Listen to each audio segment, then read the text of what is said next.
Bismillahirrahmanirrahim.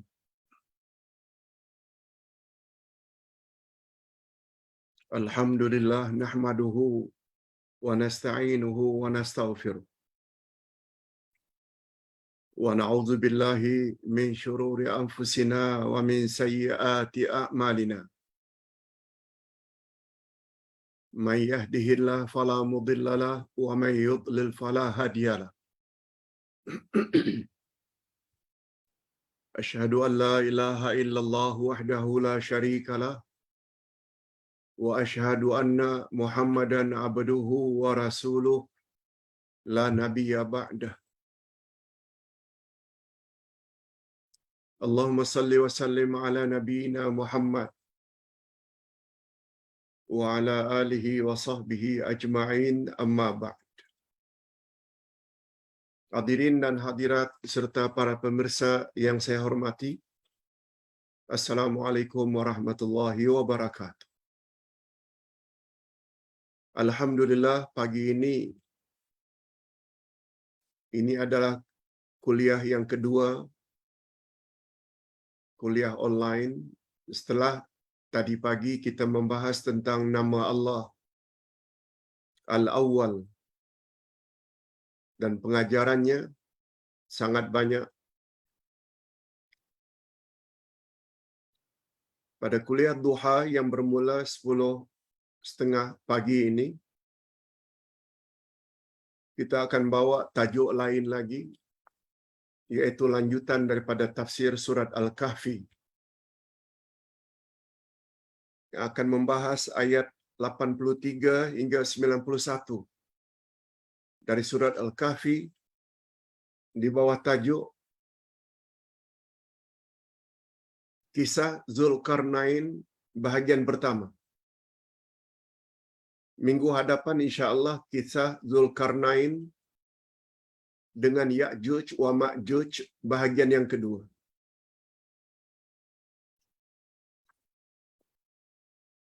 Karena kisahnya agak panjang.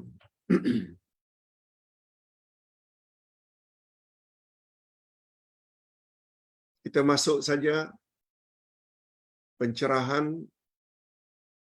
lebih kurang 50 minit pertama, dan kita akan ikuti insya-Allah dengan 7 pertanyaan. Ustaz akan jawab secara ringkas. Dan kita akhiri dengan doa insya-Allah. Okey, kisah Zulkarnain. Siapa Zulkarnain? Untuk permulaan bagus juga kalau Ustaz sebut. Ketika orang-orang kafir Quraisy penyembah berhala Mekah dalam dilema, serba salah, tidak percaya ajaran yang Nabi Muhammad sallallahu alaihi wasallam bawa, ajaran baginda bercanggah dengan ajaran nenek moyang, menyuruh menyembah Tuhan yang Maha Esa, Tuhannya gaib tak nampak, melarang berjudi, minum arak, berzina,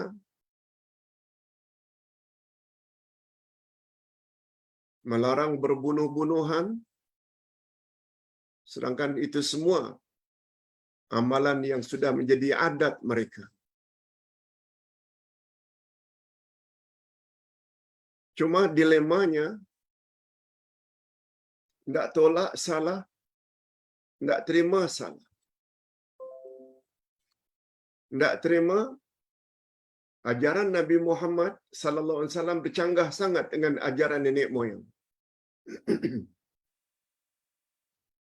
Tidak tolak juga serba salah. Nabi Muhammad sejak kecil lagi sudah mendapat gelaran Al-Amin. Insan yang amanah, tak pernah bohong, tak pernah jahat. Dari kecil lagi sebelum diangkat jadi rasul sudah mendapat gelaran Muhammad Al-Amin. Ini yang Ustaz maksudkan musyrikin Mekah dalam dilema. Seperti kata orang-orang tua kita, makan mati bapa, luahkan mati ibu. Atas sebab itulah, atas inisiatif beberapa pemimpin Quraisy, mereka kirim beberapa orang-orang tertentu ke Madinah. Sebab Madinah penduduknya beza. Di sana selain ada Arab, Aus dan Khazraj, juga ada Bani Israel. Di sana selain ada musyrikin penyembah berhala, juga ada Yahudi dan Nasrani.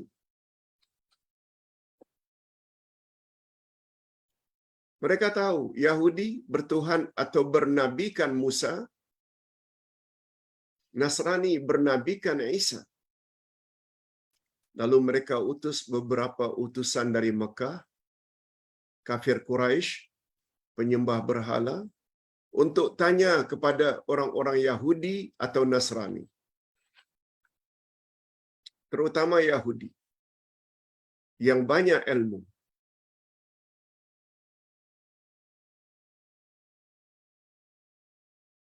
Di Mekah ada manusia bernama Muhammad, mengaku dirinya Rasul. Kamu juga ada Rasul, Musa dan Isa.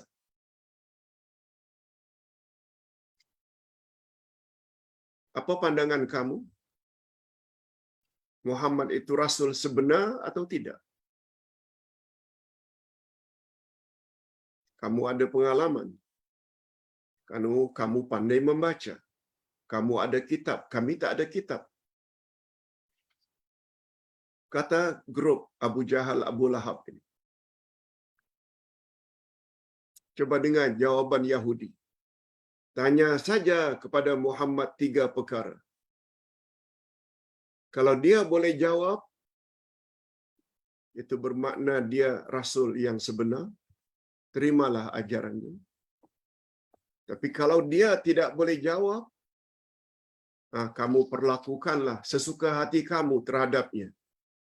Mau kamu bunuh, mau kamu usir daripada Mekah, terserah kamu. 3 perkara itu. Yang pertama, tanya Muhammad, siapa Zulkarnain? Yang kedua, tanya Muhammad, siapa itu Ashabul Kahfi? Dan yang ketiga, tanya Muhammad, apa itu roh?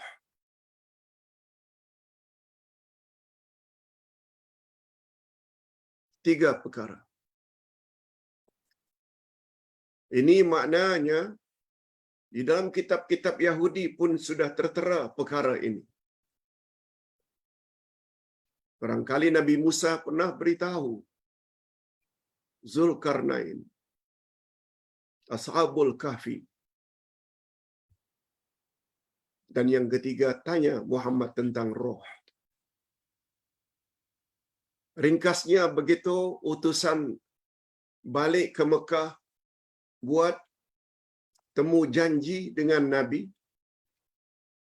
Lalu ketiga-tiga soalan tadi diajukan kepada baginda. Cuma silapnya baginda, karena terlalu yakin Allah akan tolong baginda, beliau lupa menyebut insya Allah. Beliau hanya jawab, ketiga-tiga pertanyaanmu itu esok semuanya akan kujawab. Karena beliau terlalu confident.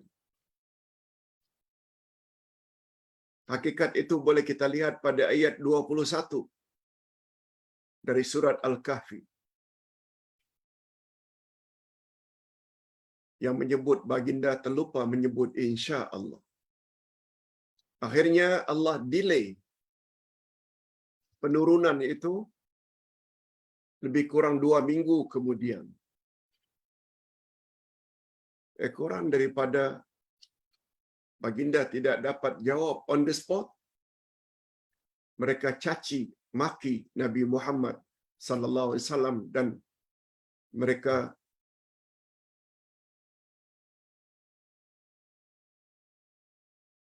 beri kepada Nabi gelaran yang bermacam-macam.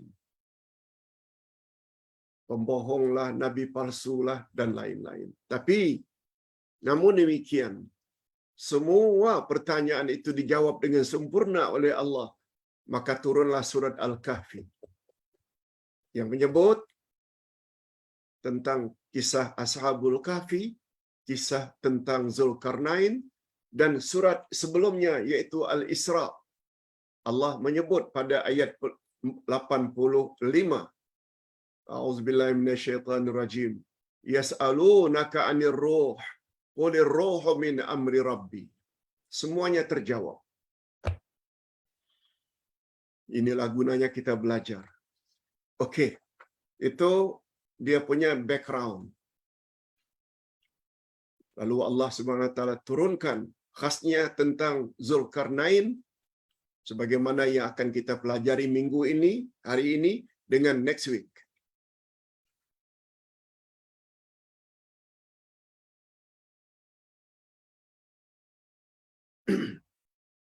Kita awali dengan tafsiran.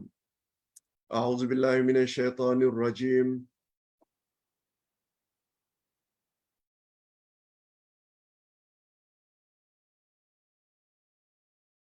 Wa yas'alunaka 'an dzil qarnain. Qul sa'atlu 'alaikum minhu dzikra.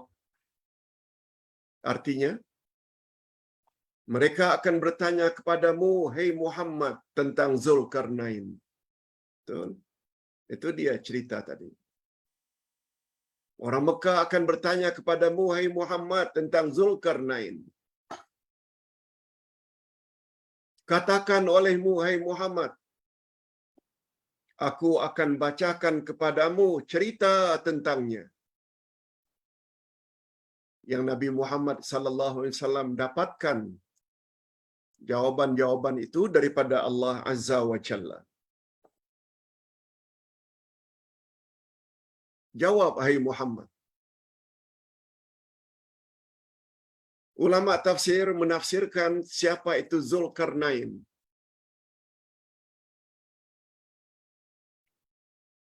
Ini yang kita sebut dengan terjemah maknawiyah, yaitu tafsirnya. Kata mereka Zulkarnain itu nama lengkapnya ialah Zulkarnain Al-Himyari At-Tabai.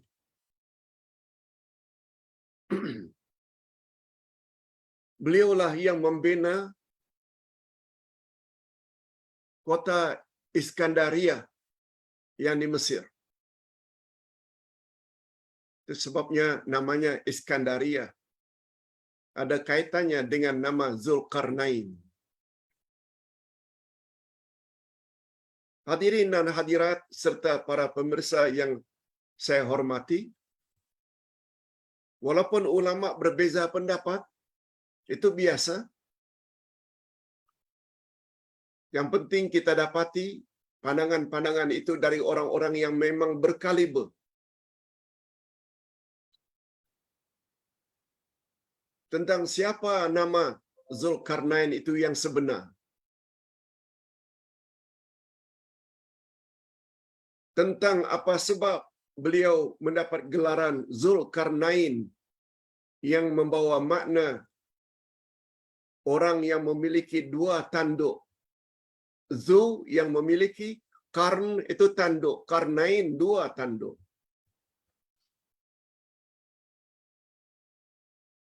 Yang ketiga, Zulkarnain itu nabi atau bukan nabi. Nah, tentang nama ini,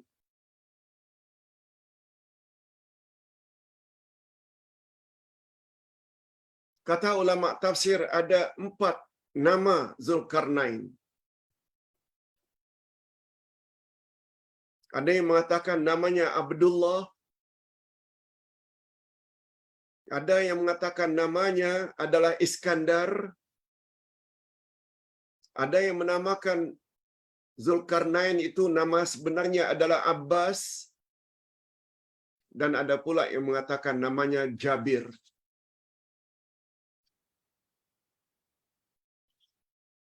Kata ulama tafsir memberi panduan tentang exactly namanya itu tak begitu mustahak. Yang mustahak kita yakin memang ada insan tersebut yang Allah panggil Zulkarnain, yang memiliki 2 tanduk. Ustaz buat contoh. Allah Subhanahu wa taala larang Adam dan Hawa, la taqraba hadhihi syajarah. Jangan kamu dekati pokok itu. Yang mustahak bagi kita memang ada pokok di dalam syurga yang Allah larang Adam dan Hawa mendekatinya. Apa nama pokok itu? Tak mustahak. Itu maksudnya.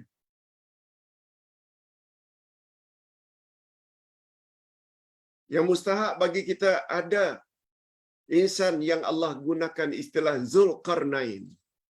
Apakah namanya Abdullah, apakah namanya Iskandar, apakah namanya Abbas, atau apakah namanya Jabir?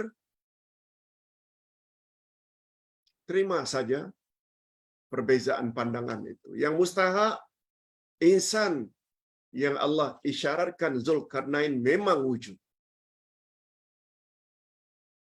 Nah, mereka juga berbeza apa makna Zulkarnain. 2 tanduk. Ada yang mengartikan karena Zulkarnain menguasai timur dan barat.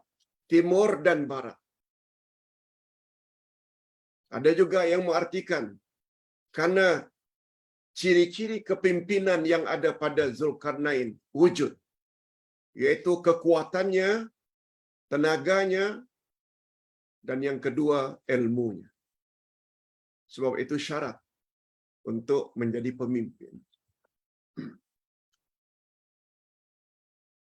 Sebabnya kita tak lama lagi akan memilih pemimpin. 2 syarat itu perlu ada. Ada kekuatan dan ada ilmu. Ilmu tentang memerintah. Hadirin dan hadirat rahimakumullah.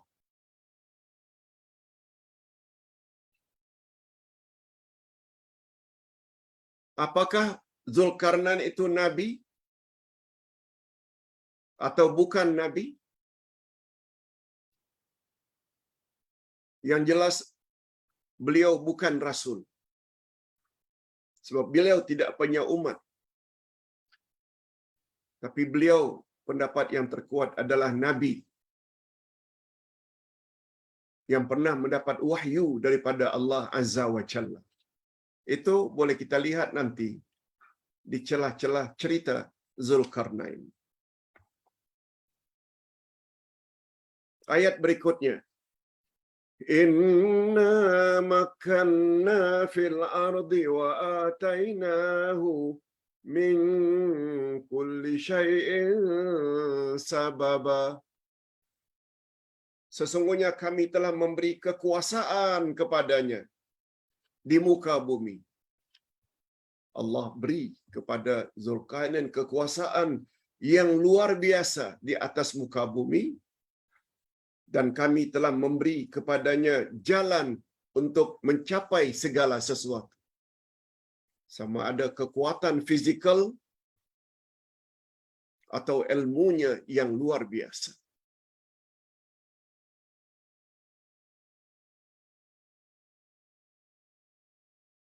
Pertama, kekuatan ilmu diberi oleh Allah. Alat-alat perlengkapan lainnya itu Allah anugerahkan kepada Zulkarnain. Allah beri Zulkarnain kemampuan yang luas di atas muka bumi, kemampuan membuka negeri-negeri baru, kemampuan mentadbir kerajaan, kemampuan mengalahkan musuh, semua Allah bagi pada Zulkarnain.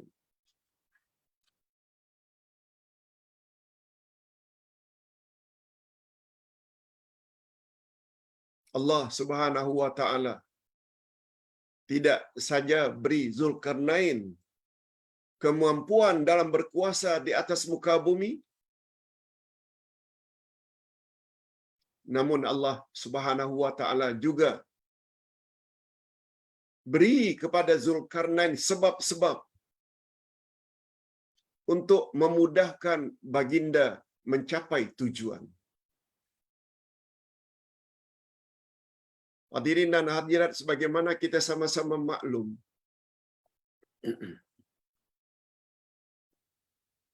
sudah menjadi sunnah Allah. Bila sebut sunnah Allah, tak sama dengan sunnah Nabi.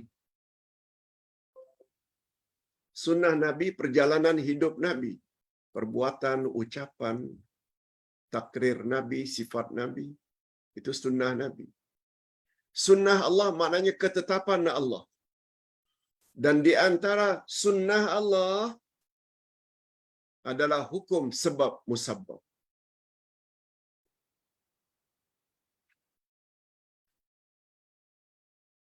Dengan sebab minum air, hilang dahaga. Hilangnya dahaga ada kaitannya dengan sebab minum air. Sebab itu milik Allah. Hilangnya dahaga itu musabbab juga milik Allah.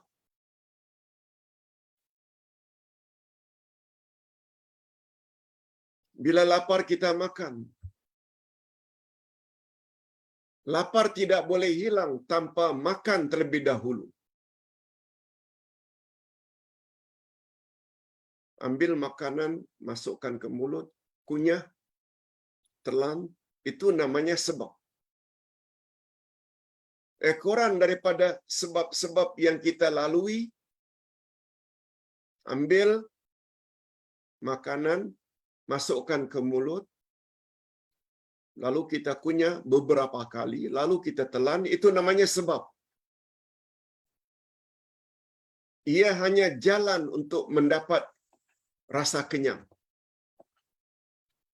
Setelah itu berlalu, datanglah kenyang, hilang lapar. Yang menghilangkan lapar bukan makanan, tapi Allah. Malah kita sebagai orang yang ada akidah, kedua-duanya milik Allah. Kenyang itu tujuan kita makan. Ambil makanan ini adalah sebab untuk mendapat kenyang. Yang mengenyangkan kita Allah. Yang memberi kita sebab tadi, makanan-makanan, kemampuan membawa makanan ke mulut, kunyah, juga adalah kuasa Allah. Ini yang kita sebut pagi tadi. Falsafah la haula wa la quwata illa billah. Kita tak ada daya, kita tak ada kekuatan kecuali dengan izin Allah. Allahu Akbar. Sebabnya Nabi Muhammad sampai mengatakan la haula wa la quwata illa billah itu adalah perbendaharaan syurga. Sebab kita tahu bukan saja milik kita, semua yang kita kerjakan ini, walaupun dalam bentuk kebaikan, semuanya adalah dengan izin Allah. Memang kita berusaha, tapi tidak semua usaha kita diterima oleh Allah. Tidak semua usaha kita mesti berhasil. Baik.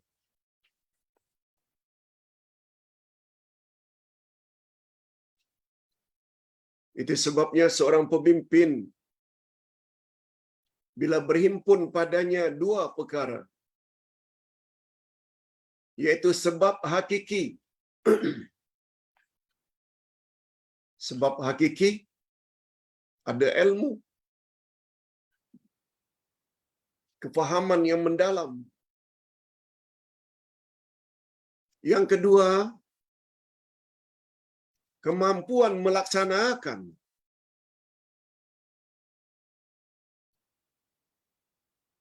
Dengan demikian barulah mudah bagi kita sampai kepada tujuan. Ustaz buat contoh.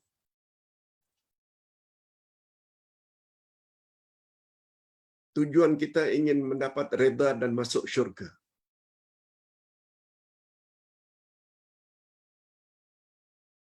Pertama sekali kita mesti cari ilmu. Ilmu yang paling utama ilmu Quran, ilmu sunnah. Itu yang pertama, cari ilmu. Tapi kalau tidak ada yang kedua, tak ke syurga juga. Ilmu sekedar teori dalam minda, tidak diamalkan. Itu sebabnya mengapa hidayah dalam Islam terbagi dua. Pertama, cari penjelasan dan bimbingan. Kalau tak faham, tanya.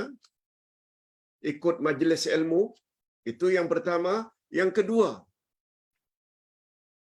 berapa banyak orang yang punya ilmu tapi tidak diamalkan. Tak akan sampai ke syurga. Sebab ada lagi syarat yang kedua. Syarat yang kedua, kebenaran yang telah awak miliki itu, awak mesti amalkan secara peribadi. Ini yang namanya sebab musabab itu. Semuanya milik Allah. Ini erat hubungannya dengan nama Allah Al-Awwal.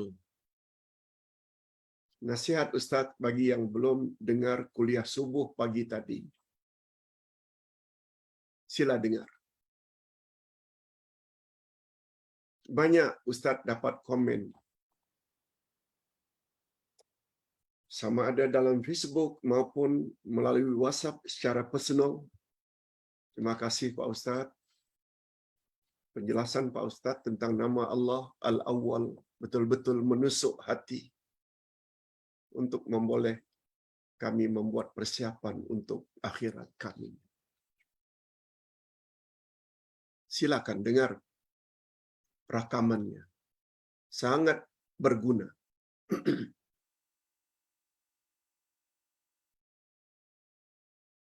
Hadirin dan hadirat, itu sebabnya kata Imam Al-Qurtubi, sababan itu, sebab itu, maknanya usaha-usaha yang kita lakukan itu,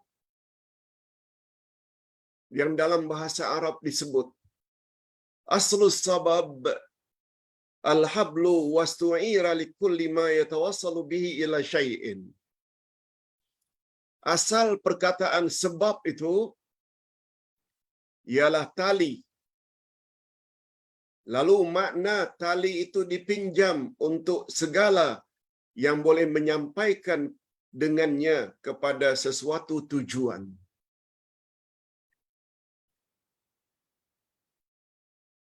Mengapa awak tambah ilmu? Jawabnya, sebab saya rajin ikut kelas online. Apa sebab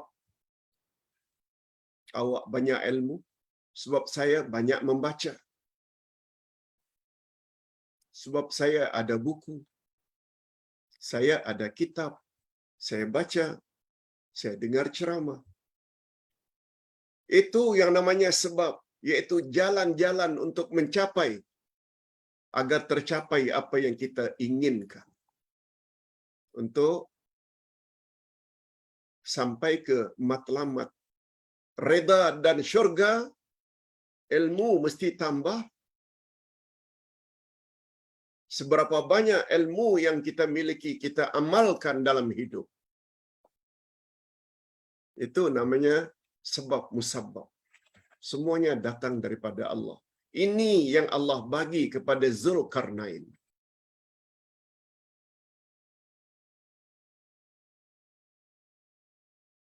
Lalu Allah Subhanahu wa taala berfirman lagi فأتبع سببا حتى إذا بلغ مغرب الشمس وجدها تغرب في عين حمئة ووجد عندها قوما قلنا يا ذا القرنين إما أن تعذب وإما أن تتخذ فيهم حسنا.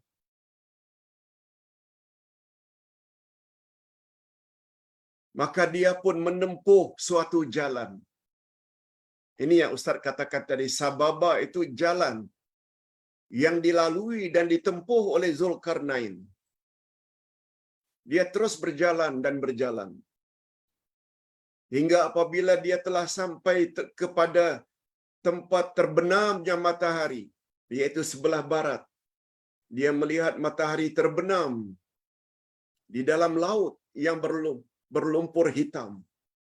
Dan dia mendapati di situ segolongan umat.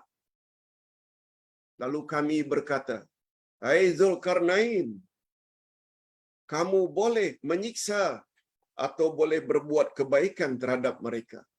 Nah, ini pendapat yang mengatakan Zulkarnain itu adalah nabi. Dia dapat wahyu daripada Allah. Nabi Zulkarnain dipanggil oleh Allah dengan ya Zulkarnain. Itu maknanya Zulkarnain mendapat wahyu. Bila mendapat wahyu, maknanya dia confirm seorang nabi. Allah beri Zulkarnain kebebasan terhadap manusia yang dia temui itu di sebelah barat. Kau tidak siksa boleh, kau tidak berbuat baik juga boleh.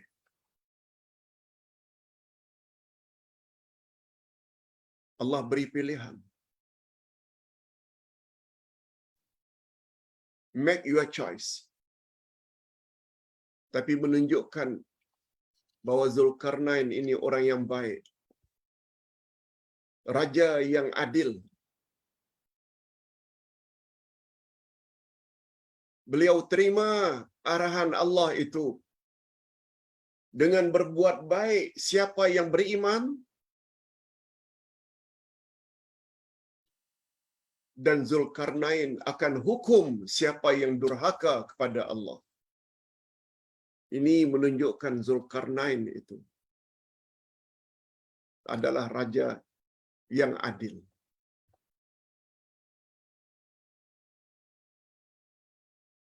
Sebab kata ulama tafsir, pemimpin yang paling berkuasa di dunia ini ada 4. Tak ada yang boleh mengatasinya.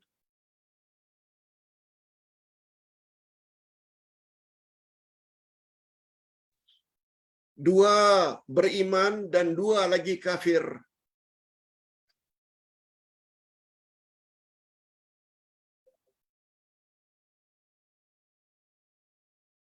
Dua yang beriman itu ialah yang pertama, Sulaiman bin Daud. Nabi Sulaiman mempunyai kekuasaan yang luar biasa. Semua kita tahu. Lebih daripada itu, dapat memahami bahasa burung. Dapat kontrol angin. Dapat menguasai syaitan. Sulaiman bin Daud. Dan yang kedua, pemimpin yang menguasai dunia juga beriman adalah Zulkarnain.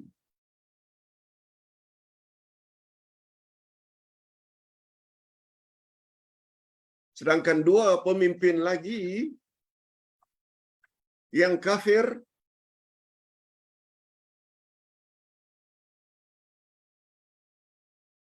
yang pertama Bakhtansar,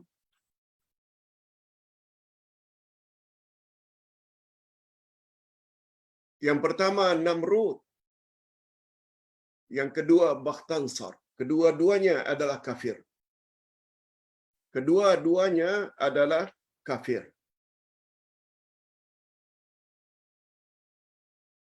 Begitu kata ulama tafsir.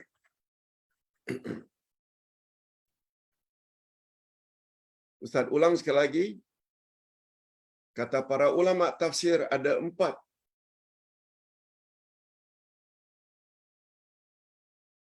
pemimpin dunia yang paling berkuasa dan luas kekuasaannya. 2 daripadanya beriman, yaitu Sulaiman bin Daud, sebagaimana yang Allah jelaskan dalam Al-Quran.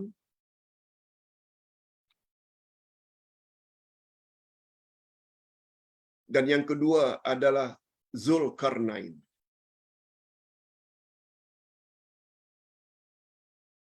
Hadirin dan hadirat serta para pemirsa yang saya hormati.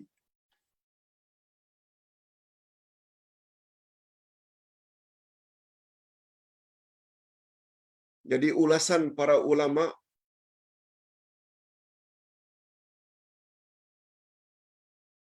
firman Allah Subhanahu wa taala, ya dzal qarnain imma an tu'adziba wa imma an tattakhidha fihim husna, memberi isyarat in kana nabiyyan fahuwa wahyun, sekiranya Zulkarnain itu nabi, maka ucapan Allah ya Zulkarnain itu adalah wahyu. Wa illam yakun nabiyyan fahuwa ilham minallah. Dan andai kata yang datang daripada Allah kepada Zulkarnain itu bukan wahyu tapi ilham, itu bermakna beliau bukan seorang nabi. Tapi pendapat yang terkuat Zulkarnain adalah nabi.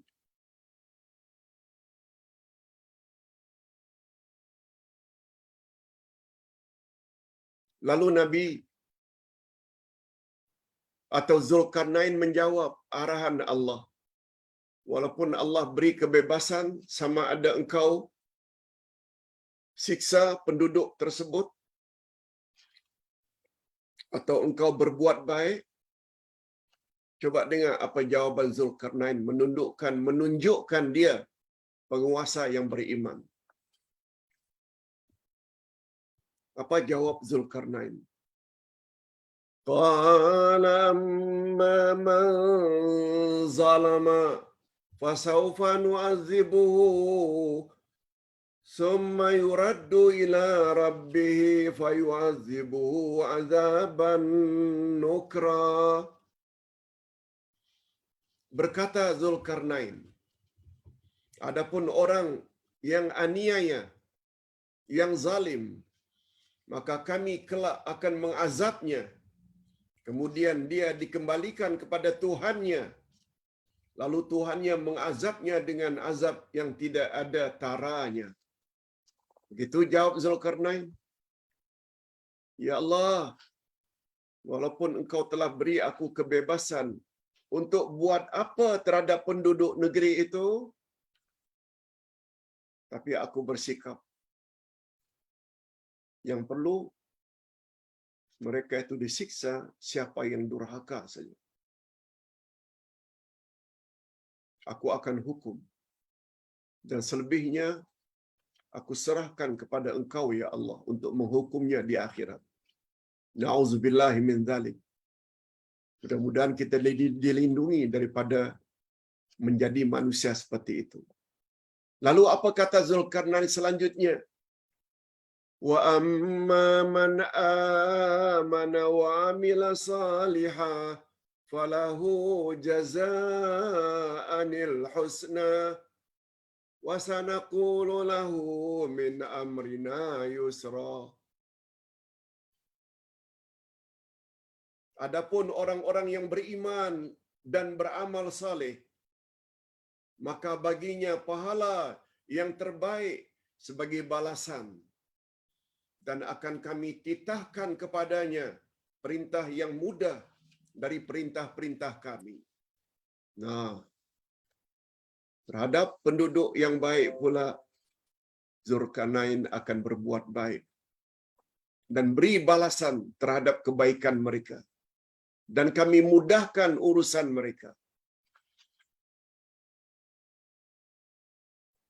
Hadirin dan hadirat rahimakumullah. Jawaban Zulkarnain ini menunjukkan beliau adalah seorang penguasa yang adil. Bukan penguasa yang zalim. Adil dengan makna pandai meletakkan sesuatu pada tempatnya. Pandai meletakkan sesuatu pada tempatnya. Kemudian Zulkarnain pergi lagi. Berjalan lagi. Ini ayatnya. Untuk mengakhiri ceramah kita pagi ini, kita akan bawa bahagian yang terakhir. Kemana pula Zulkarnain pergi? Kalau tadi ke barat. Summat ba'asababa hatta idza balagha matli'a syamsi wajadaha tatlu'u ala qaum lam naj'al lahum min duniha sitra kadzalik wa qad ahatna bima ladaihi khubra.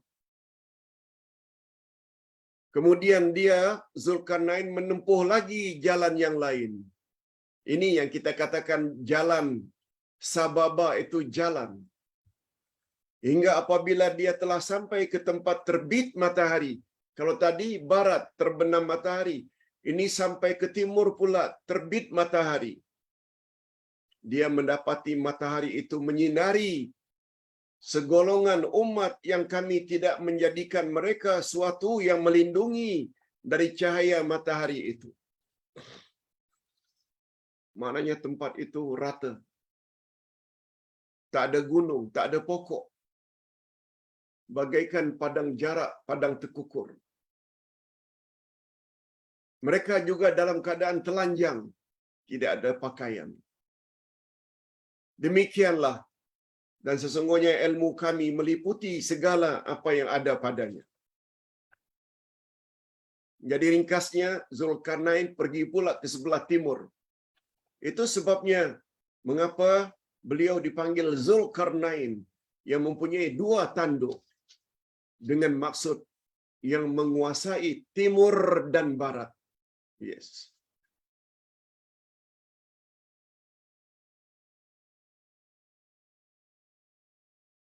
Sesampainya di timur, beliau jumpa suatu kaum yang bila pada waktu siang berendam di laut, berendam dalam air. Apa sebab? Tak tahan panas. Pakaian tak punya, pokok tak ada untuk berlindung, gunung tak ada untuk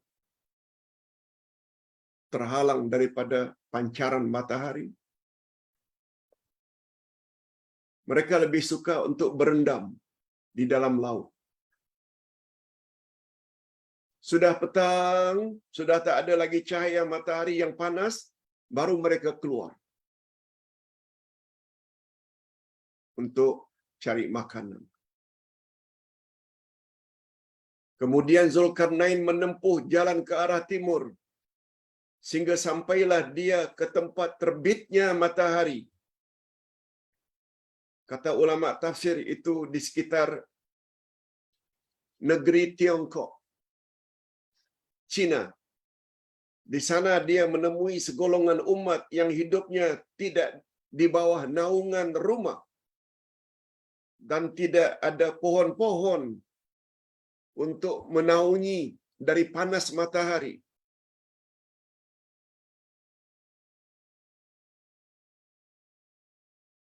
Mereka pada siang hari berada dalam lubang-lubang di bawah tanah dan baru muncul ke atas permukaan bumi setelah matahari terbenam untuk mencari kehidupan. Keadaan mereka jauh berbeza dengan penghuni yang lainnya. Keadaan hidup mereka telanjang dan tidak mempunyai bangunan untuk tempat tinggal. Sebagian ulama tafsir kata mereka berendam di lautan, di tepi pantai, karena terlalu panas. Sebagian pula mengatakan bahwa mereka masuk dalam gua-gua atau lubang-lubang.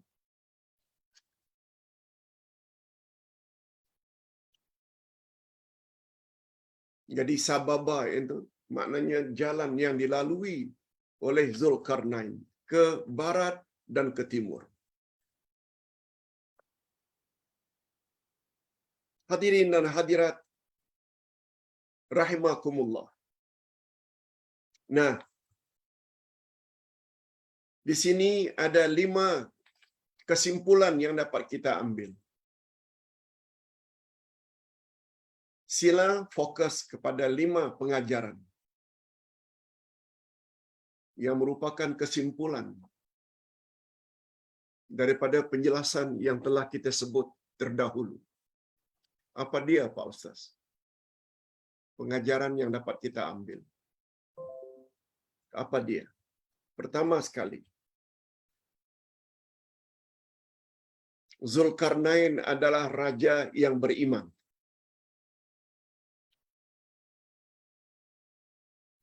Itu sebabnya kalau mau dihubung kaitkan dengan siapapun, tak boleh jika orang itu orang kafir, orang yang tak beriman. Dia beriman pada Allah, dia beriman kepada hari akhirat. Zulkarnain adalah penguasa yang hebat. Diberi oleh Allah ilmu pengetahuan yang luas. Tentang keluasan ilmunya, itu nanti kita akan jelaskan next week. Macam mana cara dia membantu kaum tersebut daripada serangan Ya'juj dan Ma'juj. Minggu hadapan kita akan jelaskan.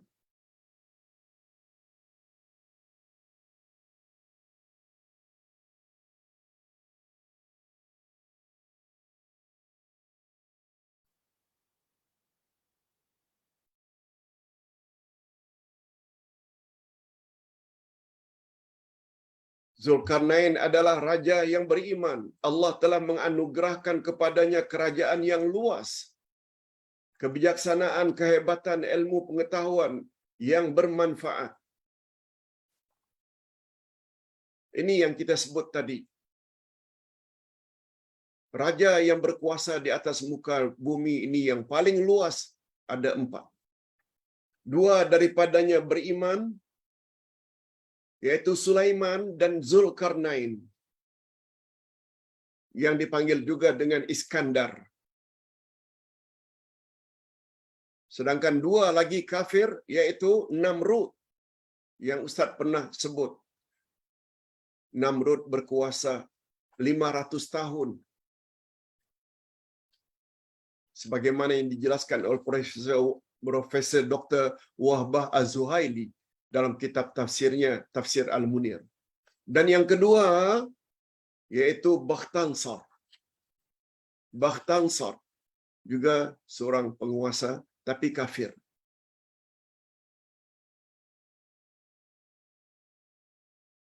Kesimpulan yang kedua, Zulkarnain dinamakan Zulkarnain yang membawa makna 2 tanduk. Zul yang memiliki, Karnain 2 tanduk, dia membawa makna dia dapat menguasai timur dan barat. Sebagai lambang, kuasanya sangat luas.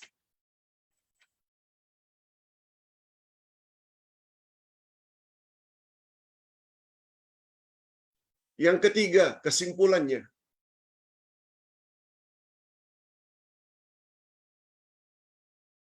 Zulkarnain adalah pemimpin yang adil. Buktinya, walaupun diberi oleh Allah pilihan untuk menyiksa umat tersebut, namun Zulkarnain bersikap adil.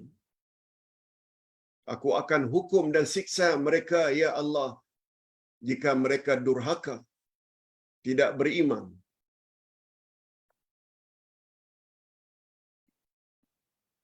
Tetapi mereka akan diberi balasan dengan kebaikan, dan selanjutnya akan mendapat balasan darimu di akhirat nanti. Adil maknanya meletakkan sesuatu pada tempatnya. Itu dia. Yang ketiga, di antara bukti adilnya Zulkarnain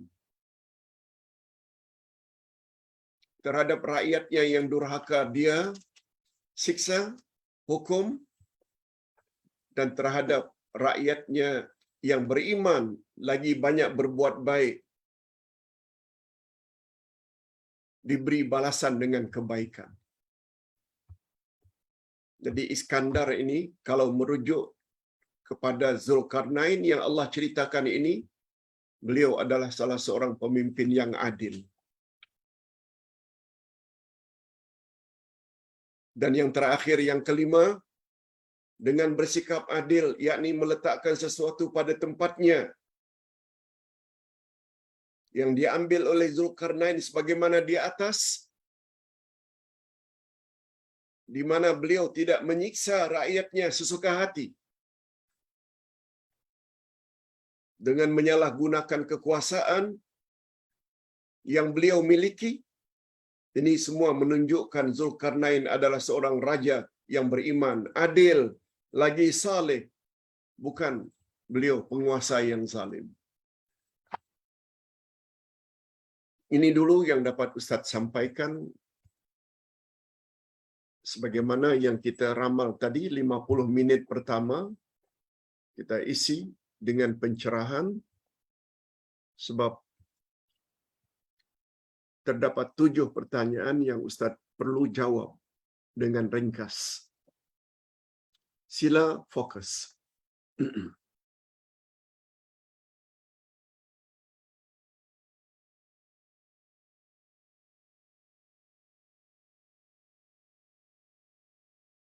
Yang pertama, Pak Ustaz, barzakh adalah dinding yang tak boleh ditembusi. Itu namanya barzakh.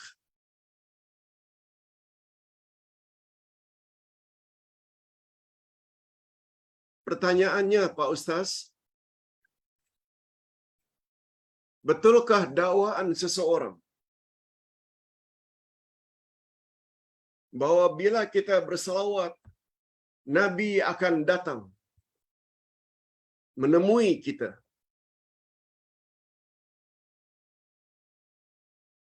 Hadirin dan hadirat,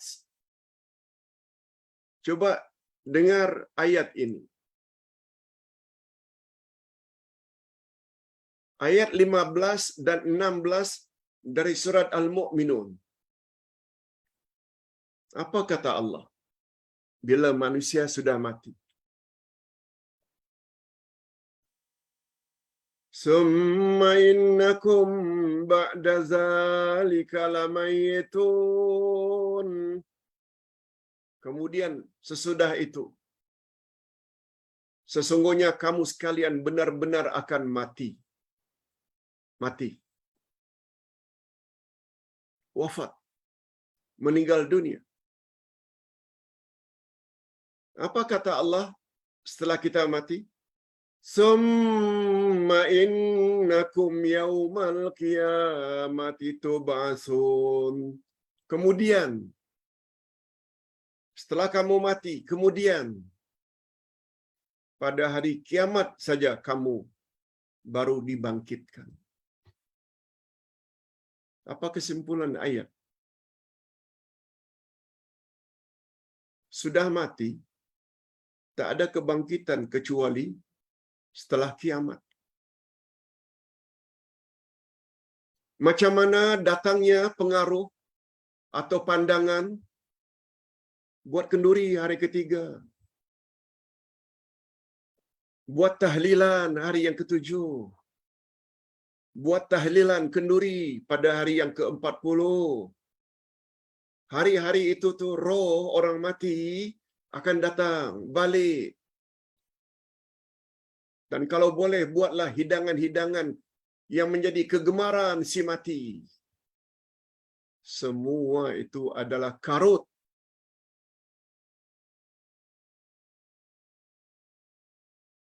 Mengapa kita begitu berani dan yakin mengatakan itu khurafat dan karut? sebab ia bercanggah dengan Al-Quran. Bila seseorang itu sudah mati, dia baru keluar dari kuburnya itu hanya pada hari kiamat. Sekarang belum kiamat. Mengapa boleh balik? Ini belum lagi bila dikaitkan. Orang yang dapat menjawab semua soalan mukar wa nakir, dia akan hidup senang lenang dalam kuburnya. Wahum yurzaqun. Allah sebut pada ayat lain, mereka diberi rezeki. Dah tak ingat lagi lah dengan dunia ni, tak ingat. Apabila mereka tidak dapat menjawab soalan mukar wa nakir, mereka akan disiksa terus menerus sampai kiamat. Bila masanya nak minta masa untuk tengok anak cucu. Inilah akibat tidak belajar akidah lebih dahulu. Ibadat. Masalah keimanan.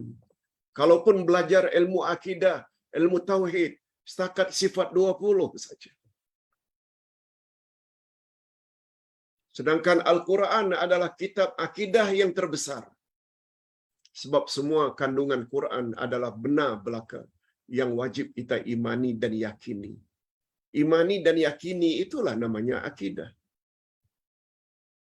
Karena baca Quran tapi tak faham apa yang dibaca, sehingga tak dapat ambil pengajaran.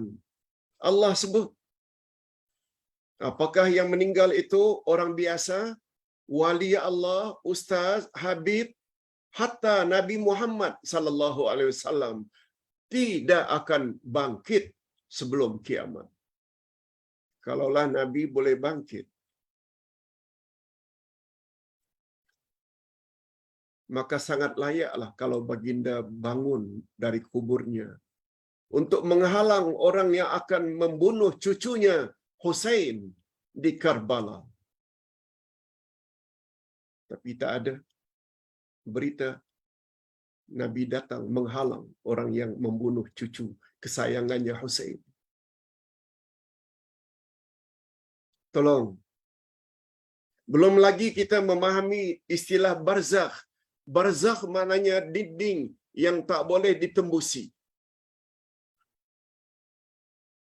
Itu sebabnya next week ketika membahas tentang Zulkarnain,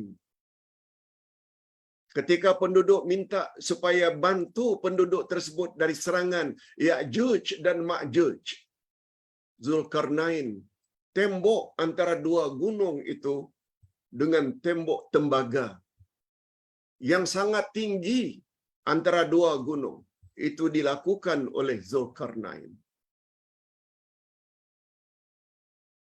Karena dibuat dari tembaga dan begitu tinggi, tak mampu Ya'juj dan Ma'juj nak melobangi.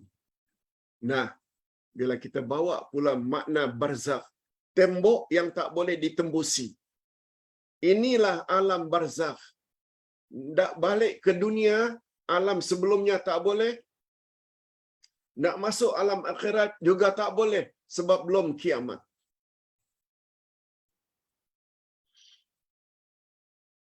Mudah-mudahan boleh faham.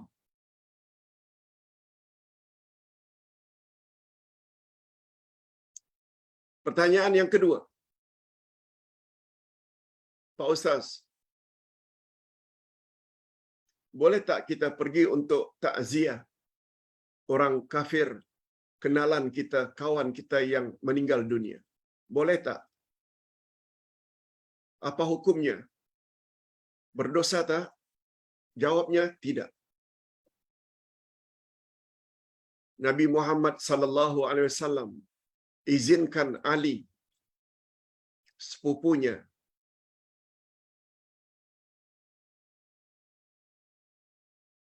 untuk laksanakan jenazah bapaknya Abu Talib. Walaupun Abu Talib itu uncle Rasul yang mati dalam kafir. Ketika jenazah lalu di Madinah, Nabi yang sedang duduk berdiri. Lalu sahabat berkata, "Ya Rasulullah, itu jenazah Yahudi. Mengapa Tuan berdiri?" Jawab Nabi, "Dia kan juga manusia."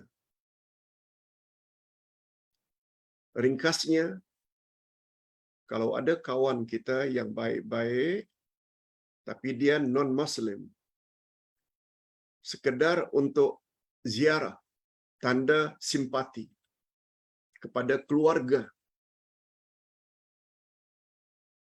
bagi sedikit sumbangan, semuanya tak mengapa.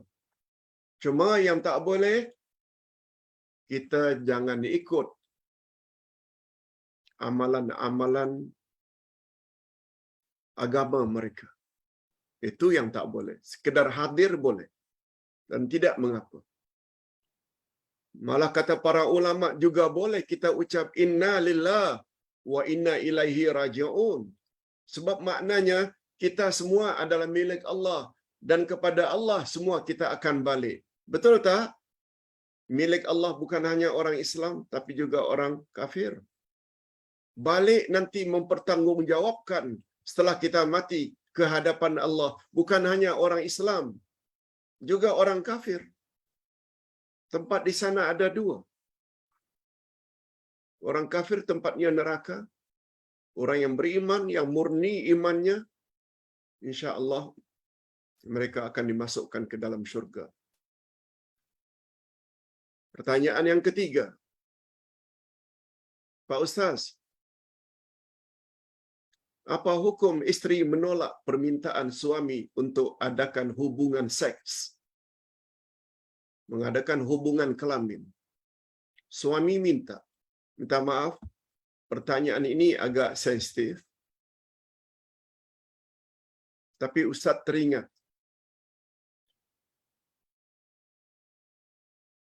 bahwa Nabi Muhammad SAW pernah memuji wanita-wanita muslimat Madinah.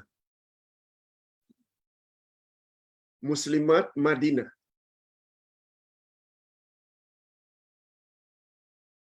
Apa pujian baginda kepada mereka, Ustaz? Pujian baginda kepada wanita muslimat Madinah karena baginda tertarik keberanian mereka bertanya tentang selok-belok agama. Walaupun perkara itu dianggap sensitif menurut adat.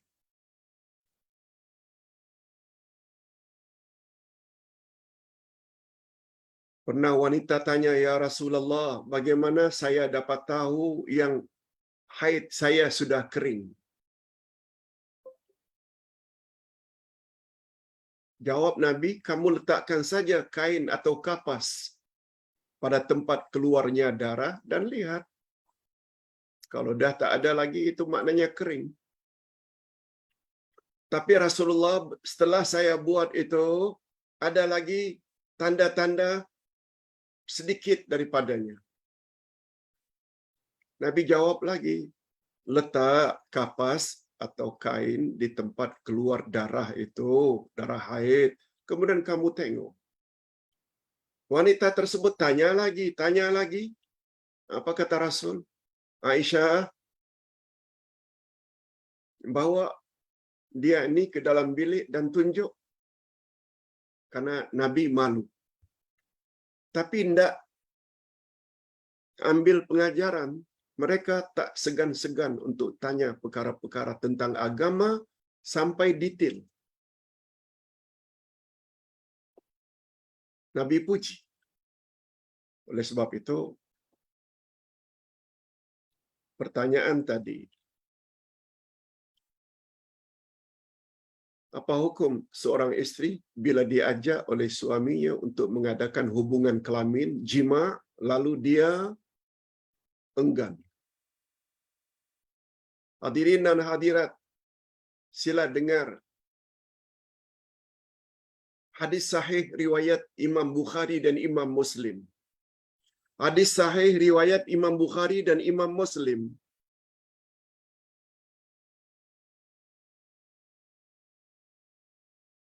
di mana hadis itu berbunyi,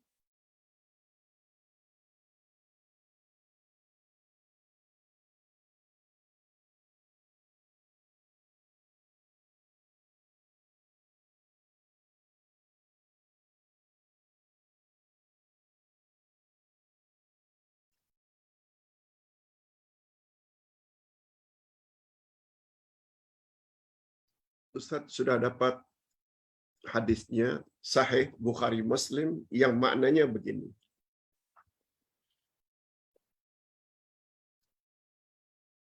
Apabila suami ingin mengadakan hubungan kelamin dengan istri, lalu lalu istri tolak. Lalu suami pun tidur dalam keadaan kesal, marah, murka karena apa yang dia minta tak dapat.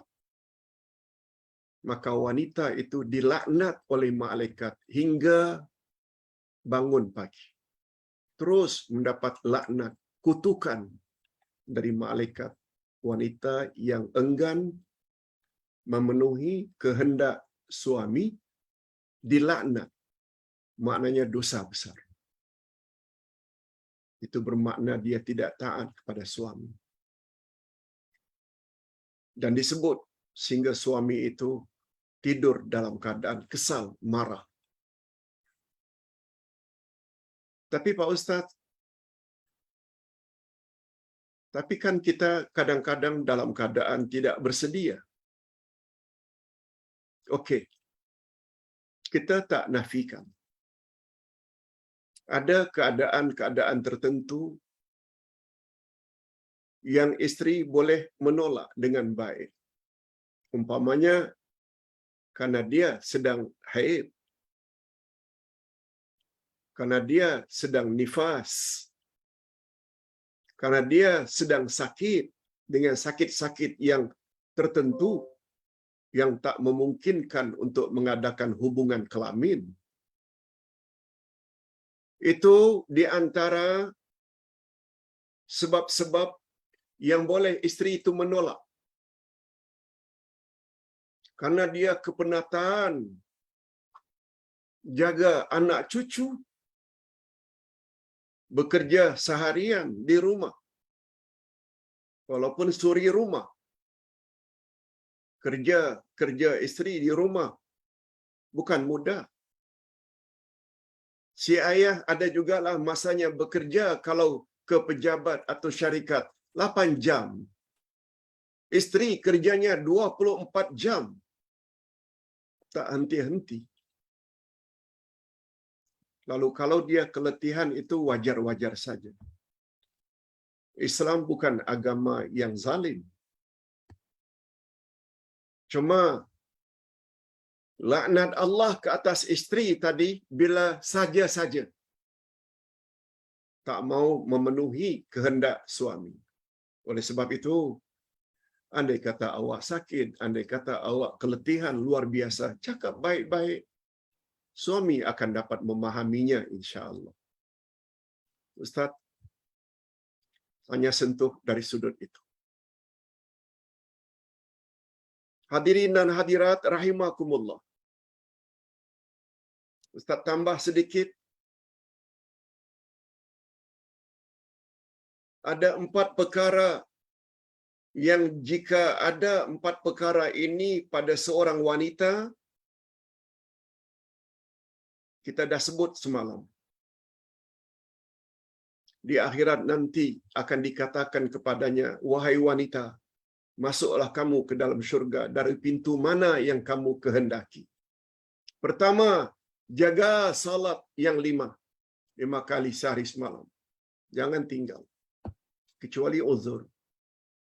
Puasa Ramadan, lengkapi. Kalau ada qada segera. Yang ketiga, taat pada suami. Yang keempat, dia jaga kehormatan dirinya dan harta suaminya ketika suami sedang tidak ada di rumah. satu di antara empat itu taat pada suami. Termasuk bila suami minta mengadakan hubungan kelamin. Jangan ditolak dengan sengaja kecuali atas sebab-sebab tertentu. Wallahu a'lam. Hadirin dan hadirat rahimakumullah. Yang keempat, Pak Ustaz, boleh tak anak wanita yang tidak sah taraf diwalikan oleh bapaknya? Batalkah wuduk bila bersentuhan anak-anak tersebut, anak yang sah dan anak yang tidak sah taraf?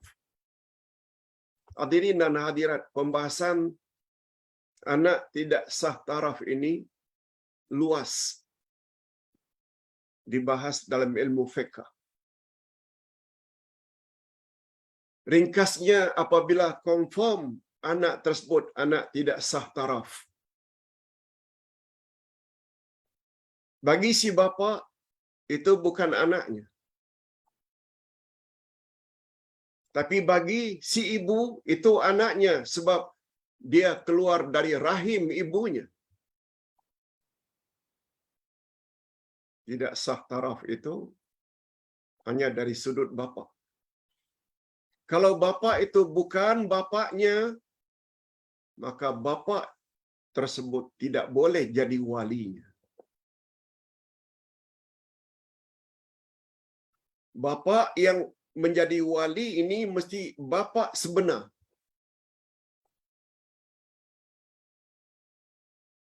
Malah ada pandangan yang mengatakan si bapa dengan anak tidak sah taraf jika anak itu perempuan boleh kahwin sebab itu bukan anaknya. Nah, ekoran daripada itu, antara anak tak sah taraf dengan adik-beradiknya yang lain yang sah, batalkan atau tidak batalkah wuduknya? Hadirin dan hadirat, masalah batalnya wuduk ni karena sentuhan biasa ni, semua kita tahu ada khilaf. Yang mengatakan batal ini pandangan Imam Asy-Syafi'i. Itu pun ada pandangan yang satu lagi yang lebih sederhana, bila sentuhan itu diikuti dengan nafsu birahi. Sedangkan pandangan mazhab-mazhab yang lain, aula mastumun nisa itu salah satu perkara yang boleh membatalkan wuduk. La mastumun nisa, sentuh di situ dengan makna jima', mengadakan hubungan kelamin, bukan sentuhan biasa. Begitulah pendapat Imam Ahmad Ibnu Hanbal, Imam Abu Hanifah, Imam Malik. Apalagi dikuatkan dengan ada riwayat Rasulullah salat dalam biliknya yang sempit, salat tahajud, kadang-kadang terpegang kaki Aisyah yang sedang tidur. Nabi teruskan. Ada riwayat yang mengatakan habis uduk, Rasulullah sempat cium Aisyah. Langsung salat. Cium Aisyah.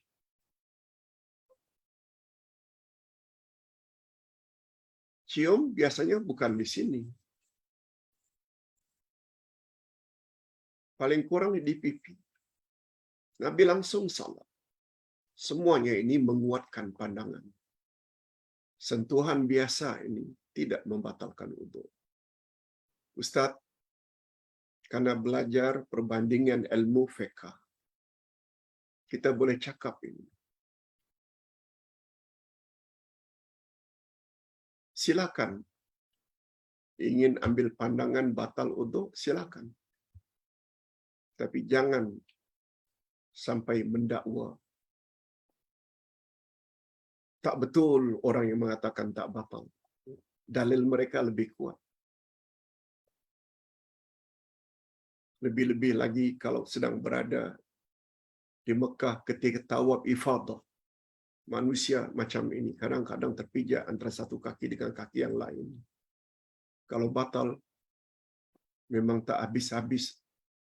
Berulang kali untuk berulang kali untuk berkali-kali untuk akhirnya sampai nak balik pun tak selesai tawaf ni. Ustaz tidak mau memaksa pandangan, tapi izinkan Ustaz memberi pandangan. Sebab imam-imam selain Syafi'i juga imam-imam Ahlus Sunnah wal Jamaah yang diiktiraf. Hadirin dan hadirat rahimakumullah. Yang kelima, boleh tak Pak Ustaz salat witir 1 rakaat? Kita buat 1 rakaat lebih dahulu.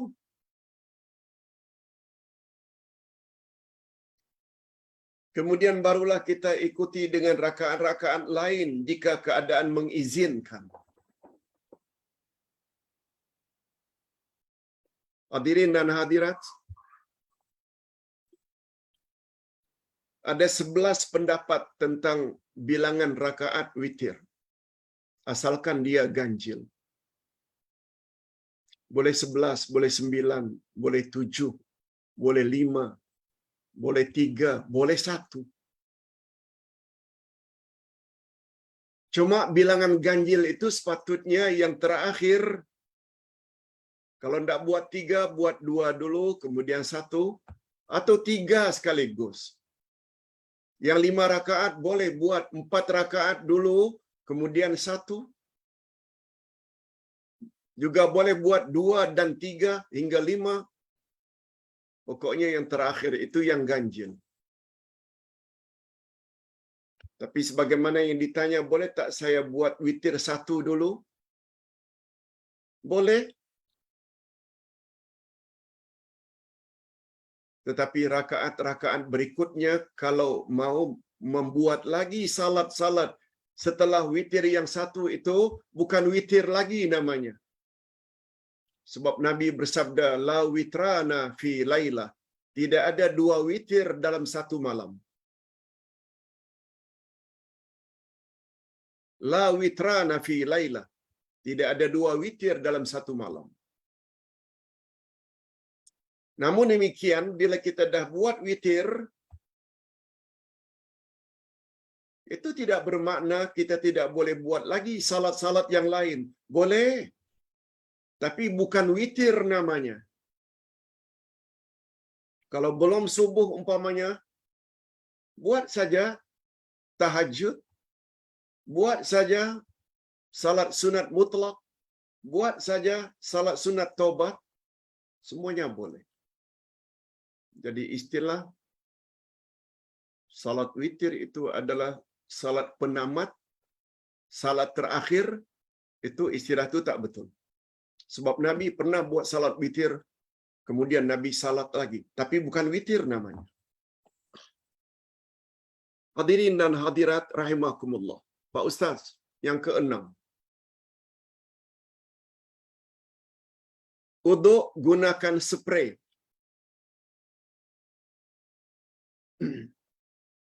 Kepada anggota uduk, muka, tangan, kemudian kita basahkan tangan, kemudian kita sapu kepala, kemudian kaki. Kita telah bahas malam ketika membahas kaki, membasuh kaki, kita boleh sapu di atas stokin, bagian atas dan bawah. Pertanyaan semalam itu bila kita berada di dalam Masjid Nabawi atau Masjidil Haram Mekah, karena sukarnya untuk beruduk. Pertanyaannya, boleh tak Ustaz perkara yang sama kita lakukan di surau atau di masjid yang berdekatan dengan rumah kita? Spray cara macam itu? Sapu di atas token? Jawabnya, boleh. Kebolehan spray ini bukan hanya darurat, bukan. Dalam keadaan biasa juga boleh.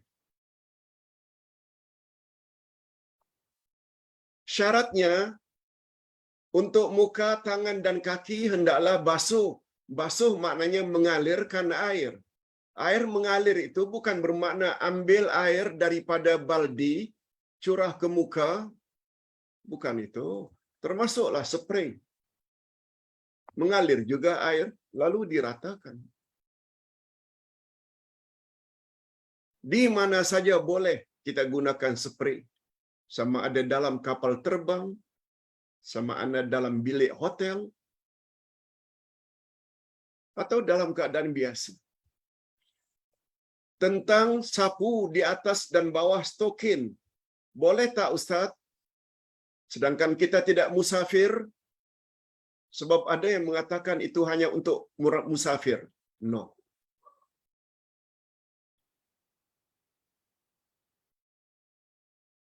Sila baca buku Ustaz Pedoman Salat, Pedoman Wuduk, Pedoman Salat Musafir. Sapu pada stokin dia ada dua. Untuk orang yang mukim, tidak musafir, ada ketentuannya. Untuk orang musafir juga ada ketentuannya. Persamaan antara orang mukim dengan musafir, barulah boleh sapu stokin bila dia masuk stokin di kakinya dalam keadaan dia ada uduk. Oleh sebab itu, apabila dia tidak ada uduk, pasangkan stokin, nanti ketika waktu zuhur, asar, dia tidak boleh sapu stokin. Dia mesti ketika masuk pertama kali, stokin itu dalam keadaan kita ada uduk.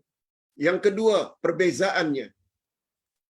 Kalau tadi persamaannya, masuk stokin dalam keadaan beruduk, perbezaannya masa kebolehan untuk musafir terus menerus menyapu stokinnya sebagai pengganti membasuh kaki selama 3 hari 3 malam. 3 hari 3 malam. Dia boleh berbuat begitu tanpa menanggal stokinnya. Tapi untuk mereka yang mukim, dia hanya boleh sehari semalam. Ambil uduk, sarapan, pakai stokin dalam keadaan beruduk, lalu pergi pejabat, jam 10 barangkali ke toilet, buang air kecil atau besar, dalam keadaan stokin dipakai di sepatu. Salat zuhur, dia boleh beruduk seperti biasa sampai di stokin. Cukup sapu saja di atas dan di bawah stokin. Tak perlu tanggal stokin. Begitu juga asar, begitu juga maghrib, begitu juga isya. Kalau dia mau teruskan sampai subuh esok, baru berakhir kebolehan membasuh atau menyapu stokin bagi orang yang tidak musafir. Orang musafir 3 hari 3 malam. Ini pembahasan ilmu fiqh. Nah, Pak Ustaz, yang terakhir. Tanyaan yang ketujuh. Ada yang tanya saya, Pak Ustaz, setelah saya share link majlis ilmu.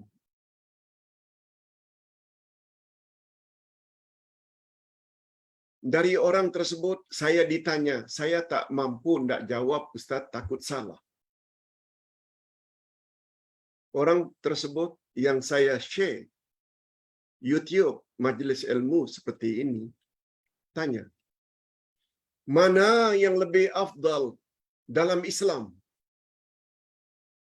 Mendengar kuliah online atau bantu kerja-kerja rumah menolong isteri? Mana lebih afdal? Majlis ilmu atau bantu isteri buat kerja-kerja rumah? Hadirin dan hadirat, dua-duanya baik.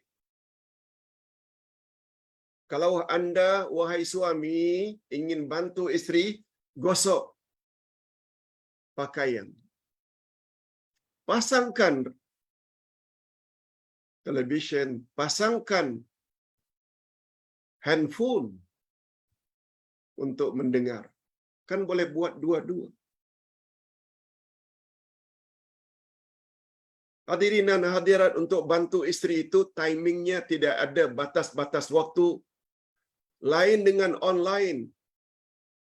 Kalau hari Ahad 10.30 hingga jam 12 umpamanya, 1 jam setengah. Fokuslah kepada kelas online. Setelah itu kan boleh bantu isteri. Apalagi ikut kelas online sama-sama suami isteri. Kata pepatah orang-orang tua, kalau endak 1000 daya. Kalau tidak endak itu 1000 hela. Mudah-mudahan apa yang Ustaz jawab ini menambah lagi ilmu pengetahuan kita. Kita akhiri dengan doa. Alhamdulillahirabbil alamin wassalatu wassalamu ala asyrafil anbiya'i wal mursalin wa ala alihi wa sahbihi ajma'in. Rabbana ighfir lana dzunubana wa liwalidina warhamhum kama rabbawna shighara. Rabbana hab lana min azwajina wa dzurriyyatina qurrata a'yun waj'alna lil muttaqina imama. Ya Allah, ya Tuhan kami, hari ini kami telah mempelajari bahagian pertama kisah Zulkarnain yang akan disambung pada minggu hadapan bahagian yang kedua, kisah Zulkarnain dan Ya'juj wa Ma'juj.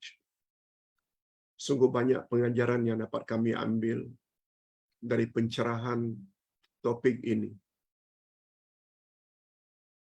Oleh sebab itu, berilah kami, ya Allah, taufikmu, restumu, doronganmu untuk terus menambah ilmu, terutama ilmu-ilmu agama, agar akidah kami, amal kami, akhlak kami lebih mendekati sebagaimana yang Engkau kehendaki, sehingga Nabi Muhammad sallallahu alaihi wasallam menjadi role model dan contoh teladan kami. Begitu juga dalam kami berakidah, beribadat dan berakhlak. Sebab kami yakin dengan berpandukan Al-Quran dan As-Sunnah membuat akidah kami, ibadat dan akhlak kami Engkau terima, dan selanjutnya mendapat redha-Mu, dan selanjutnya layak memasuki syurga-Mu di akhirat nanti. Ya Allah, ya Tuhan kami, lebih-lebih lagi kalau kami memahami makna Engkau, makna nama-Mu Al-Awwal. Dia memberi kesan